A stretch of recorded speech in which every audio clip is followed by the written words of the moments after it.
আল্লাহ বলেন, বান্দা আমি তোমাকে আমার বান্দা বলে ডাক দিলাম, তোমরা আমার বান্দা।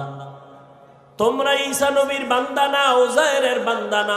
এই হিন্দু ধর্মের মানুষ, তুমি মনে করো লক্ষ্মী দেবীর কাছে গিয়া কান্না করলে বুঝি আর কোনোদিন আমি গরিব হব না?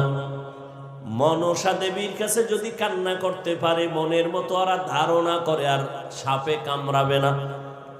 শীতলা দেবীর কাছে গিয়া যদি মনের মতো কান্না করতে পারে, ধারণা করে ওদের আর কলেরায় ধরবে না।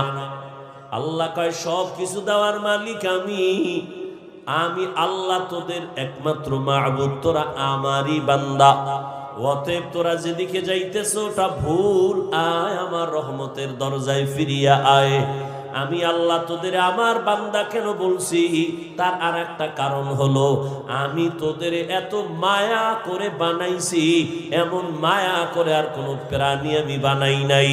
আমি আসমান বানাইছি, জমিন বানাইছি, আমার আসমান আমার সূর্য সব বানাইছে কে?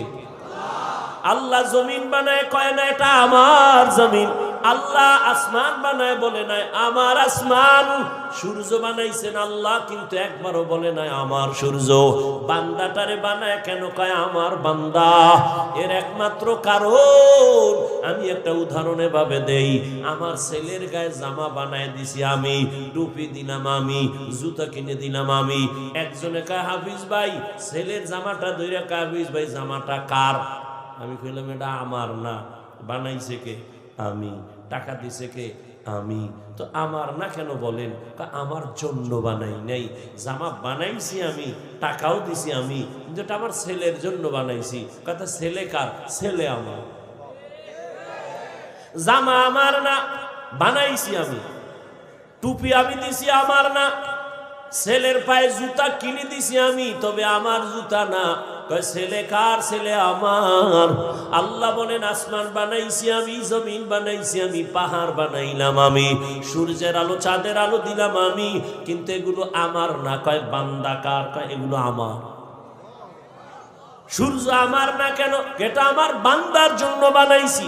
চাঁদ বান্দা তোর জন্য বানাইলাম, পাহাড় পর্বত তোমার খেদমতের জন্য বানাইছি, সব বান্দা তোর গোলাম বানায় দিলাম। একটা গরু যদি মেজাজ গরম করে, এক ফোঁটা দুধও কোনোদিন বাসায় নিতে পারবে না কোনো বান্দা, কিন্তু গরুটারে বলছি খবরদার, আমার বান্দা যদিও তোর সামনে দুর্বল, তবে বেয়াদবি করবি না। দুর্বল হলে কি হবে? সম্মান আমার কাছে তোর থেকে বেশি। ওয়ালাকাদ কাররামনা বানি আদম ওয়া হামাল